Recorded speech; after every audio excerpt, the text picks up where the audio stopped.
Yesterday was a long day. We went down to Stanford and I got the fourth drain. I had four drains in, two on each side.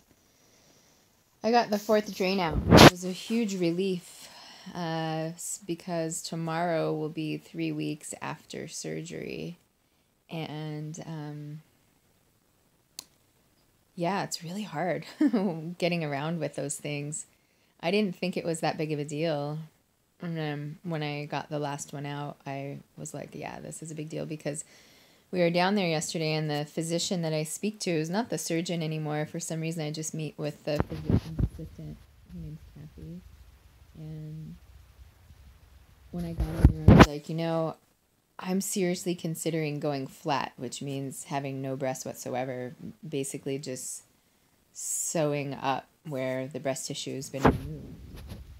Which is an odd thing in and of itself because I also saved my nipples and I haven't seen anybody that goes flat that has nipples, so I don't even know if it's possible, but that's how fed up I have been with tissue expanders and the process. They've just been so uncomfortable. And she said, I have women come in and they tell me that, and I say, just wait. Just the tissue expanders will feel better over time. You'll get more used to them, and they'll not be as painful. And basically that was it. I thought there was one more thing, but I can't think of it now. They're going to feel better over time. So just give it a chance. But I'll tell you, and so I'm going to do that. But if there's any complication that I have from the implants, like it's just a game off. I'm not, at least I say that now, but like I always say, you really don't know what you'll do till you get there. But, if I have any complications, I'm just not doing the implant. Some people have had 8 surgeries, just an extensive amount of time under a knife and dealing with anesthesia and dealing with healing. I mean, I'm not up for any of that. I didn't even really know what I was getting into with doing this. I mean, it's just been so much more than I bargained for in a way, but I'm still glad I did what I did. I have no cancer in my body. I mean, no detectable cancer, I think, is the important way of being realistic about it, being honest about it. So she said, let's take your drain out. I need to adjust here. Let's take your drain out and let's take out the air. They had air in the breasts and put the saline in. So that's what she did. And she took out the drain, and I did feel an immediate relief from that. And then I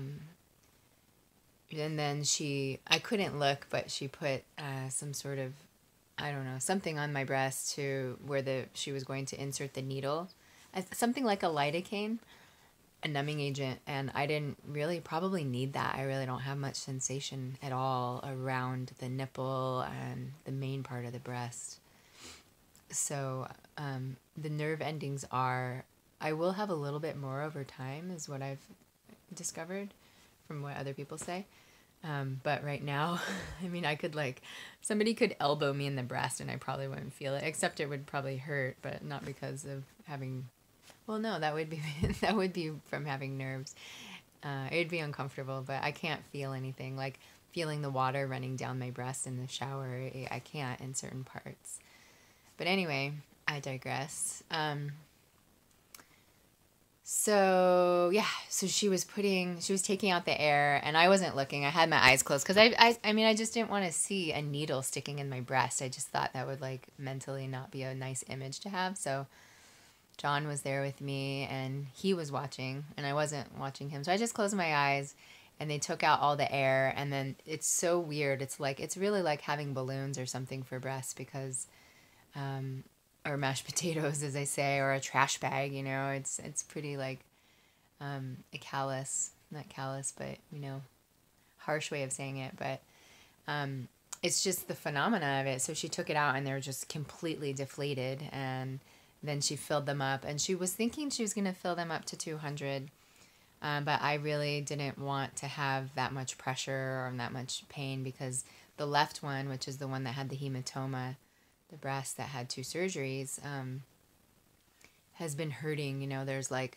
I guess, yeah, the spot right here, I can show that without being too risque. This is the top of the expander, and it presses right here. So sometimes I put pressure there and it really helps. One good thing is I never have to wear a bra again. It's kind of it's really cool actually, because I only had one bra, which I know is bizarre. What woman only has one bra? But for some reason I did. And now I don't need to worry about having a bra again. It used to just, yeah, it's pretty funny. I'm not wearing one. I haven't been wearing one for almost 3 weeks, and I don't need to. So that's a bonus. So yeah, it does. It feels a lot better. I slept nearly on my side last night, which is a first. I've been on my back, and I'm not a back sleeper. It's been so uncomfortable. And then I started getting like a little bit of pain in my back from being in bed. So I was able to do kind of like a little bit of a sideways sleeping thing. Not quite on my side, but it was fantastic. And I had a little bit of melatonin, and I took some CBD, and it was really just a good sleep. Even though I still wake up, I don't really sleep through the night. I sleep like 4 hours and wake up usually from pain. But I'm not taking the pain meds anymore. Those are just way too intense. But of course I took them at first. I don't want to take them anymore, but I can alternate between the Tylenol and the Advil, which is nice. So basically next I'll either go back down to Stanford next week to get another fill in my breasts in these expanders, or I'll skip it and I'll go back in 3 weeks to get a fill, which is a long time. They said that they want to fill them as much as possible before radiation. It somehow helps with that process, but I don't know. I don't know if I'm going to get there or not. Next Monday, is it this Monday or next Monday? It must be this Monday because of Christmas. So I'll be meeting with Dr. Kraus, the local radiation oncologist, and I've got questions for him because, yeah, I'm just not sold on radiation entirely. I mean, I probably am going to do it, but I'm just so over this process. I'm so done. Oh my God, I'm so done. I want to move on. I want to be working. I want my life back. I mean, I know I'm healing. I'm doing my best to be a good patient, you know, for myself, because that's what I need. I need patience, so that I can heal well. And gosh, you know, if there's no cancer in my body, it's like it's all been worth it. There's no question about it. But I'm absolutely ready. You know, it's 14 months ago that I got this diagnosis, so it's really taken a toll on my lifestyle, my habits, my ability to earn income and just do the things I'm used to doing, exercise, all of it. Anyway, radiation will set me back another probably 5 to 6 weeks, and then after that, if I get radiation, I have to wait 6 months before I have another surgery. But at least I can have my life back for the most part. It will cause fatigue, and hopefully it won't absolutely destroy my skin, meaning like blistering and bleeding and stuff like that. Some women don't get that, and some do, and I'm praying I'm not the woman that gets it. Even though I've got really sensitive skin, I'm hoping my skin can handle it. So, where was I going with that? Yeah, we'll see what happens with radiation. One friend said if I don't do radiation, because I was telling her she's going through cancer therapy as well. It's someone I've known for a while, but who got a recent diagnosis. She's like, if you don't do it, it takes you out of the statistic pool, and that means a lot to me. You know, I've gone rogue at that point. I'm no longer inside the studies that they do for women. You know, they don't know what my chance of survival is at that point, even though I feel like it's pretty dang good if there's no cancer in my body. So anyway, yeah, I'll probably do it. It's super short, but it's every day, and it's like every Monday through Friday for 5 to 6 weeks. It's a long time. All right, well, that's my deal. Is there anything else?